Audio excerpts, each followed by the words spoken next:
This is 40K Today. 40K news so big that it has to be made by Forge World. Hi there, 40K friends all over the world. Welcome to 40K Today.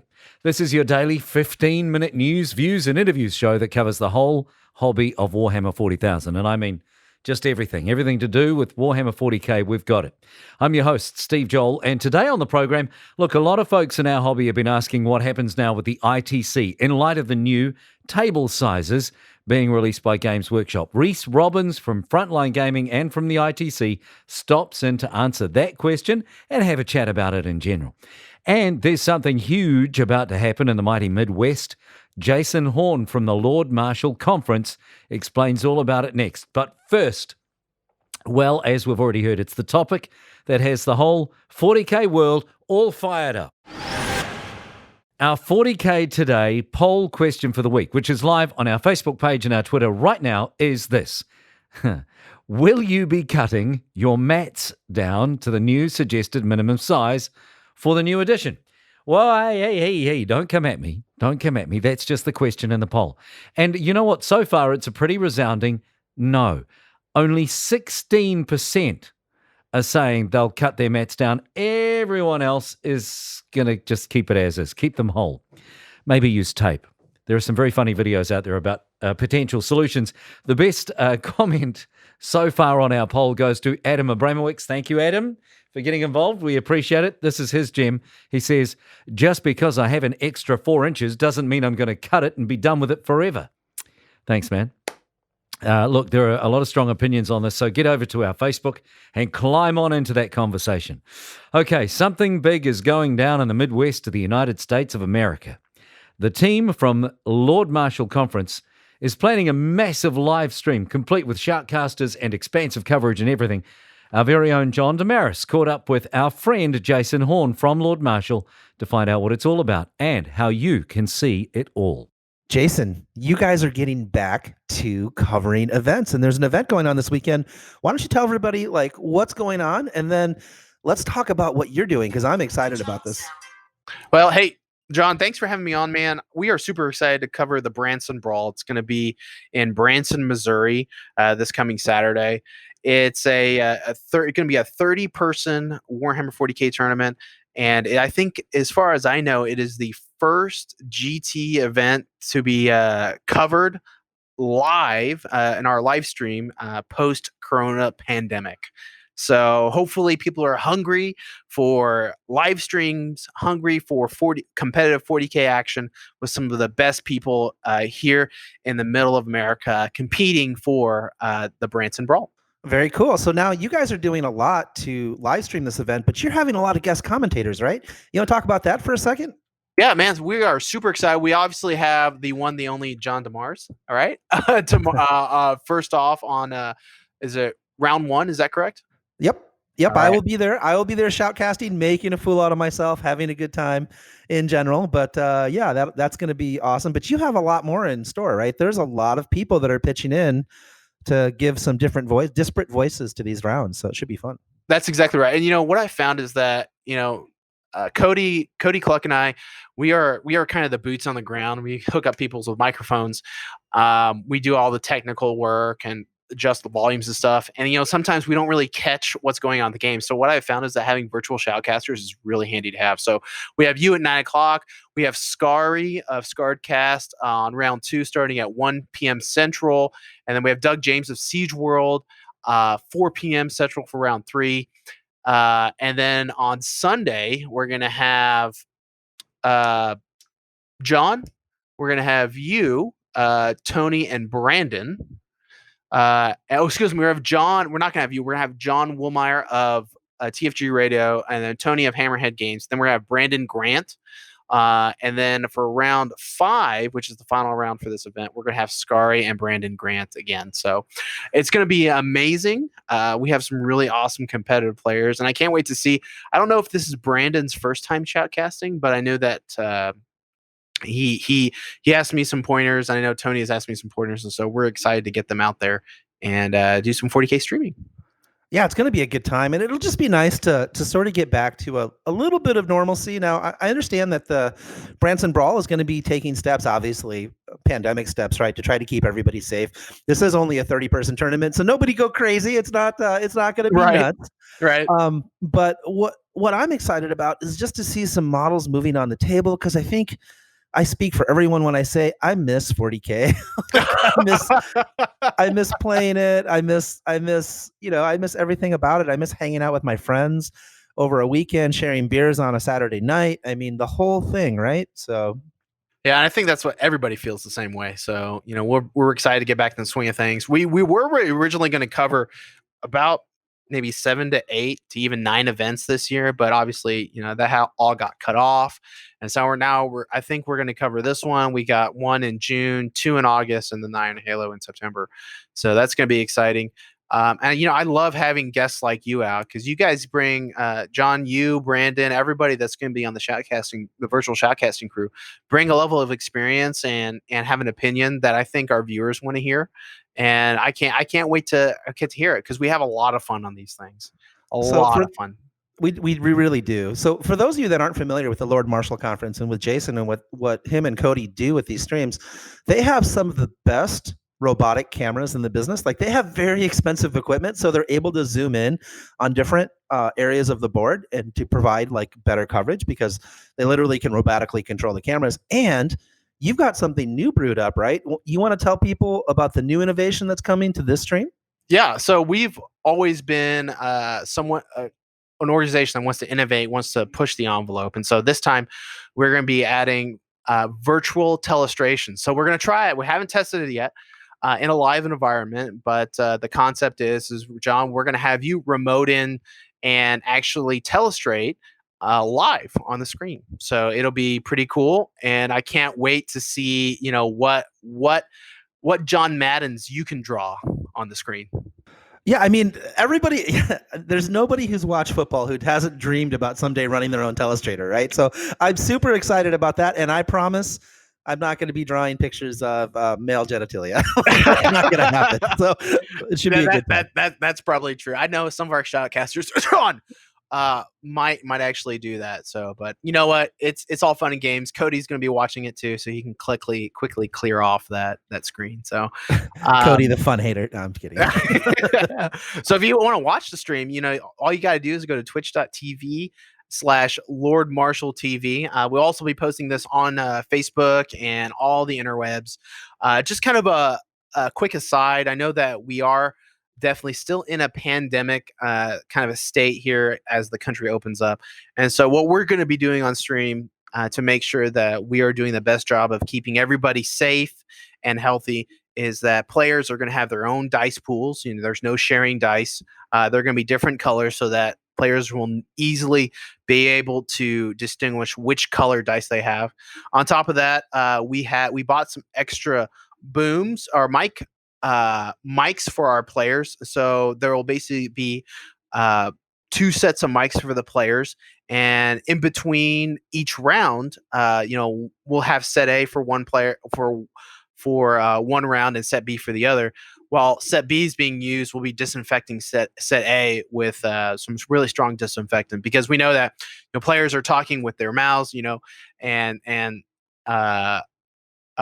spit and any germs could be on this mouthpiece. So we make sure we take extra care of our players by doing those type of things, and also sanitizing the board when it's done. But Cody is a paramedic, and I ran through kind of our sanitation steps with him, and he was like, "Man, this sounds really good. This sounds like it's going to be a very sanitized place." So. Perfect. All right, everybody, you heard it here first. Check out Lord Marshall TV this weekend. As always, there'll be a link in the show notes. There's John Damaris speaking to Jason Horne from Lord Marshall. The link to Lord Marshall Conference and your coverage and their Twitch channel, all of that is in our show notes. Next up on the program, we talk to Reece Robbins about how the ITC plans to handle the controversial new table sizes. Today's episode of 40K Today is brought to you by Frontline Gaming. Frontline Gaming is a one-stop shop for all your Warhammer hobby needs, discounted products, American-made gaming mats and terrain, and a full line of miniatures painting service and daily hobby content. And this can all be found at frontlinegaming.org. Welcome back. Well, we've talked about it plenty already. It's the topic that's lighting up the 40K related social sites all over the place. Those new table sizes. What is 60 by 44 anyway? What will it mean for tournaments? Where does the ITC stand on all of this? Well, Reece Robbins is the man behind the ITC, and he sat down with John Damaris to tell him what's going on from his point of view. Reese, you are in the middle of a firestorm, my friend. My goodness, who knew that changing the table size by, it's a fairly significant amount, but it's not the end of the world, would cause so much consternation. Have you been noticing all that going on, obviously? Yeah, it's we knew that this was going to ruffle some feathers for sure, and it did, of course. I feel like it's kind of similar to when they announced the changing of the base size. That caused a really similar amount of like gnashing of teeth. It was just it was a little different. This one we're seeing a lot more like organizers getting upset for obvious reasons. They're invested into the tables being a certain size. With the base size change, it was more of a general outcry because it impacted a lot more people, right? Like they were very invested into their models. So, Yeah. not unexpected, not unjustified to be upset, but much I think in the long term, much like the changing of the base size, once people adjust to it and calm down, I think they'll see it's better for the game in the long term. Well, let's talk about that for a second, because I've got a lot of thoughts on this. Most people don't know this, but I've organized some pretty large events, so I understand it from a logistics standpoint. I mean, nowhere near the size of LVO, right? Let's be honest. You run the largest 40K event in the world, and so you probably even have better perspective. But let's talk about the positives of having a little smaller table. You want to enumerate some of those that we can go through? Like, go ahead and start from the beginning, I guess. Yeah, and I'll just preface it really quickly by saying, like, I don't mean to be dismissive of it. Like, when I found out about this, I had the exact same reaction. I was like, oh boy, this is going to be a challenge. So I do empathize and understand. I've just had time to adjust and think about it, and I think in a month everybody else will be there too, if not sooner. So the reason why the big events have all decided to change, most of the playtesters are also TOs, right? And that's for obvious reasons. They have skin in the game. They're deeply involved in it. They make really good playtesters, right? Tend to have a broader perspective. They're not just interested in their favorite army. So the reason they've all made the choice to switch, and the bigger your event, the bigger the inconvenience it is, right? Like Adepticon has all their mats, Nova Open has all their mats, LGT already has mats. All these events that have already decided to switch, they already have mats, and we're talking about hundreds. And in the case of the LVO, you're talking about like 1,000 mats, right? So it's no small investment to switch. But if you sit down and you look at it from just an event logistics perspective, it means that you can increase your square foot efficiency by about 22%. So to give you an example, the main hall for the LVO, we got it as packed as we could this year, and we still were turning people away. It was just over 800 people. And then for 2021, using the new size mats, it's over 1,000 people in the same room. Yeah, so it allows things to grow. And I think the other thing that it will do is it brings it into a more, and I think I don't have any insight into this, Reese, so you tell me if I'm completely wrong, but it makes a more approachable size for your average person to play on their kitchen table. Because I think those dimensions are pretty close to what a standard kitchen table is, right? So that is why, as far as it has been related to me, I can't speak for Games Workshop, obviously. So as it has been related to me, and I have no reason to doubt this, the reason that they made the change, it was not arbitrary. It's because you can take 4 Kill Team or Warcry mats, stick them together, right? And that should fit on the standard IKEA size kitchen table. To my knowledge, there's very, very few tables that are wider than 44 inches. That's why it wasn't just an arbitrary number. It makes it more accessible, right? And so the smaller table not only makes it easier to scale up a big event, it lowers the barrier to entry to a new player. They need a smaller surface to play on if they live in an apartment, which most people do. And it means they need less terrain, right? So it's way easier to get involved than it used to be. It takes about 6 square feet off of the play surface, which is a big deal, right? It is a big deal. Yeah. Yeah, you're talking about going from 24 square feet to roughly 18. So that is a really big deal. It makes it easier, right? It makes it easier for a new player to start being a community organizer because there's less financial risk. If you had an event if you had a space that could fit 50, now it'll fit 60, right? Now you have to sell less tickets to break even. You don't need as much terrain per table, or if you do, you have more terrain density, which is a better play experience, typically speaking, for the average player. So it's really like there's no debating whether or not it's better for the business of gaming. It's open and shut, right? And then those kill team boards, the Warcry boards, they fit in a standard size shipping box and they fold up. It's easy to store them. And a lot of people don't realize this, but a lot of product design is dictated by fitting into standard size shipping boxes. A lot of people don't think about that, but it's super important for logistics, for warehousing, for shipping, all that stuff.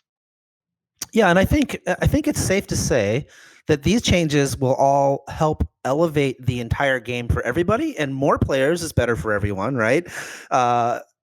Bigger events is better for everyone, I think, because we get more people involved. So I think it's a positive, but it is change. So I completely, and I'm not trying to dismiss anybody's feelings, right? Because if you feel like, man, you're changing this thing that I love, what are you doing? Well, these are the reasons. And I think it's good to think about the actual reasons as opposed to, it's easy to assign a narrative. Like, I think a lot of people are like, oh, well, GSW is just trying to make more money.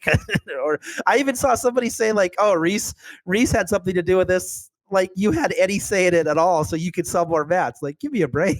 Yeah, if I had any say in this, we wouldn't have changed it right up front, because I knew that this was going to make us look bad no matter what. No matter what I did, no matter what I said, people love conspiracy theories, and like they were going to stick to that. So like Frankie and I rolled our eyes so hard when we saw this. We were like, oh boy, this is going to be fun.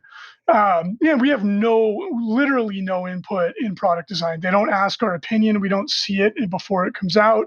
This wasn't hey guys, what do you think about changing the board size? They're like, oh, by the way, the board size is changing. And we were like, what? So it caught us off guard too. And we were initially opposed to it. But then when I sat down and when I got over my shock and I really thought about it, I was like, man, this is so much better for the future of 40K. Like, there's no question. It's just, it sucks bad for people that made the investment into a 4x6.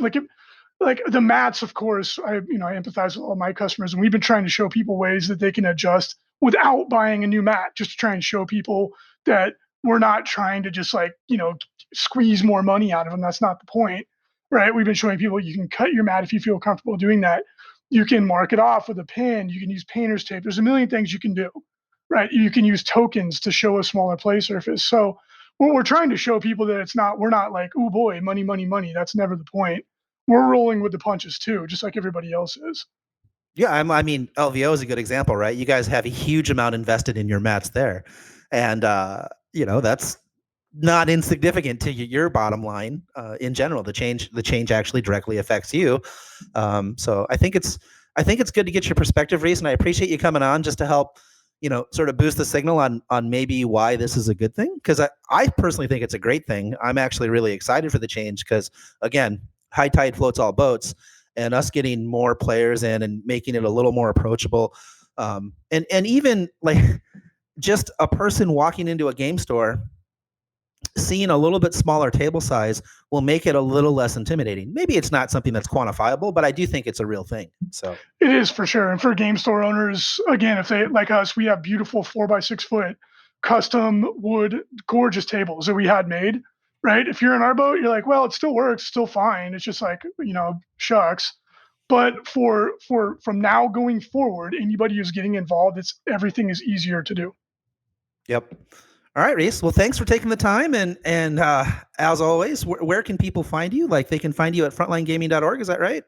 Yeah, frontlinegaming.org is the hub site, and they can check us out. We have a painting service, all kinds of podcasts and fun stuff. We sell product, and we have a daily blog. So if they want to come out and see what's going on in the Games Workshop hobby, they can definitely do so. All right. Thank you very much. Thank you. That's Reece Robbins from the ITC and from Frontline Gaming. All right, you ready for it? You know what's coming. It's the model of the day, the The model of the day. The model of the day. Jordan's done an amazing job on his White Scars captain. That's our model of the day. It's featured on his Instagram under the username ThunderCatBro. Everyone knows that white is one of the hardest colours to paint, right? But the way Jordan has done it, absolutely freaking awesome, man. It's got to be 50 Shades of Grey in there, all building up to perfect highlights. And the way he's done it, lined and separated in some areas, like look at that boot, look at the forearm. The way that's done might be the best example I've seen of something that looks like ceramite. It's like, white and clean, but also kind of looks metallic without being metallic at all. You go and have a look and you'll see exactly what I mean. Also, check out that perfect red cape. You'll be able to see it on our Instagram and on our Facebook, and the links are in the show notes if you want to go to his Instagram and have a look at it. Lots of other work that he's done. And if you have a model that should feature on the show, or you've seen a model that you think should be our model of the day, get the song sung about them, let us know. Hey, that's it for today, folks. Thanks so much for joining us. I really appreciate it. The whole team appreciates you tuning in for this. A big thanks to our content producer, Alex Bainter, our social media superstar, Tanya Gates, our technical producer, Seamus Ronan. Thanks to Paul Murphy for doing interviews and being involved. Everybody for the hard work in putting the program together. Thank you for tuning in as well. We appreciate it. Maybe you want to head on over to iTunes or Google Play or wherever you get the podcast from and give us a review. We'd appreciate that. And make sure you join in tomorrow when the one and only Jim Vessel stops in to teach us how to play demons properly now that they've had their psychic awakening. We'll see you then. And until then, for the whole 40K Today team, I'm Steve Joel, and that's what's happening in 40K Today.